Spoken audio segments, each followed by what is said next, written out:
Assalamualaikum warahmatullahi wabarakatuh. Perkenalkan, nama saya Juhera, program studi ekonomi syariah dari kelas EKIS 5H.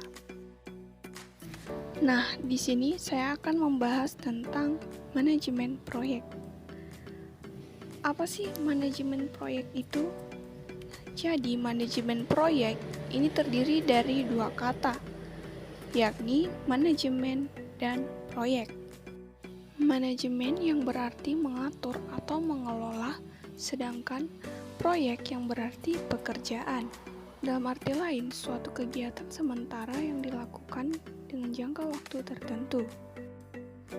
Nah, jadi manajemen proyek yaitu tentang bagaimana mengatur atau mengelola semua yang terlibat dalam suatu proyek atau pekerjaan dengan benar untuk mencapai tujuan yang diinginkan.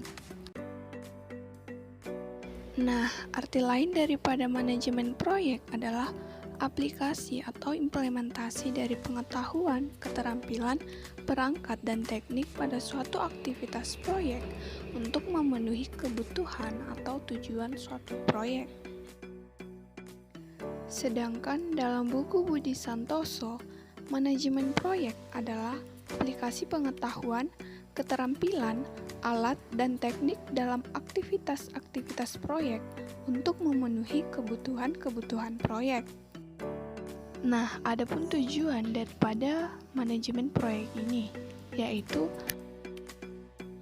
efisiensi baik dari sisi biaya, sumber daya maupun waktu. Kontrol terhadap proyek lebih baik, sehingga proyek bisa sesuai dengan biaya, sumber daya, dan waktu yang telah ditentukan.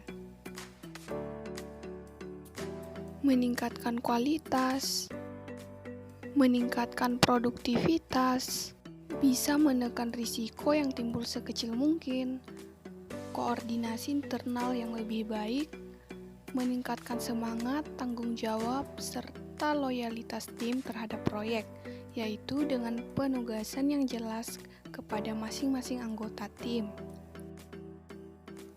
Nah, selanjutnya mengenai fungsi manajemen proyek. Yang pertama, fungsi perencanaan atau planning.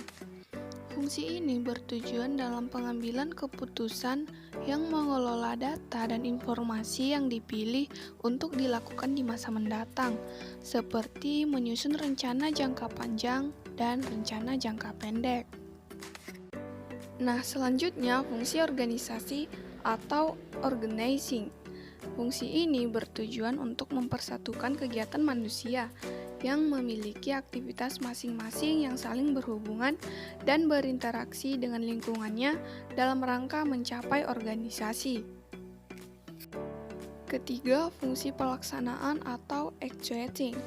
Fungsi ini bertujuan untuk menyelaraskan seluruh perilaku organisasi terkait dalam melaksanakan kegiatan atau proyek, seperti pengarahan tugas serta motivasi.